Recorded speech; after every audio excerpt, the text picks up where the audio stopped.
Anytime you can consider accessibility in workflow, you are benefiting a variety of students in your class. Because when a student can go into Canvas, things are labeled well, there's alt text, there's descriptions, that is going to make their interaction with the content that much more high quality, okay? So when we look at pedagogy, when we look at teaching, including accessibility in course design and curriculum is definitely, cutting edge and expectation. So you're going to be aligned with best practices. You're going to just be reflecting those more advanced skills and perspectives that we tend to associate with the 21st century. It is just going to be easier to design an accessible course on the front end.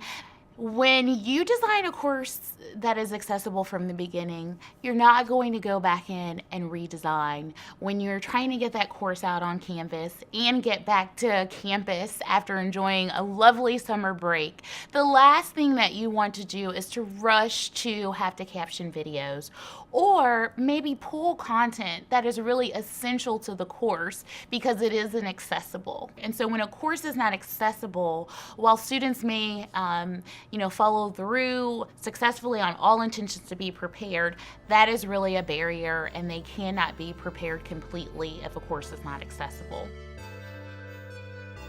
When students interact with a university and they encounter barriers to access, whether that is a student with a disability, whether that is a student that may be a member of a racial minority group, a student that may have religious diversity, when they encounter barriers within the institution, it does impact their self-concept. There are some must-haves. Caption your videos.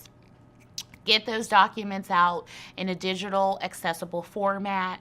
Really think about when you're using PDFs, is that the format that I need to be using? If so, is this an accessible format? Use your resources in the university that can assist with that. With curriculum, if you post a document online in an accessible format, well, it's very flexible because students can then move that document into their own digital spaces and make it work for them.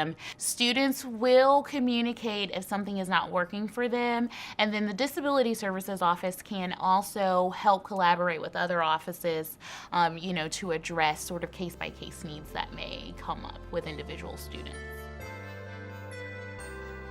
The Americans with Disabilities Act was signed into law in 1990. The emphasis then was really on accessibility of physical spaces.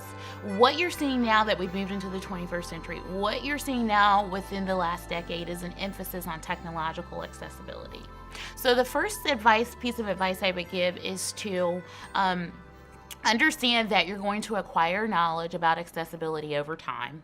Understand what your resources are. Understand what your resources are within the institution.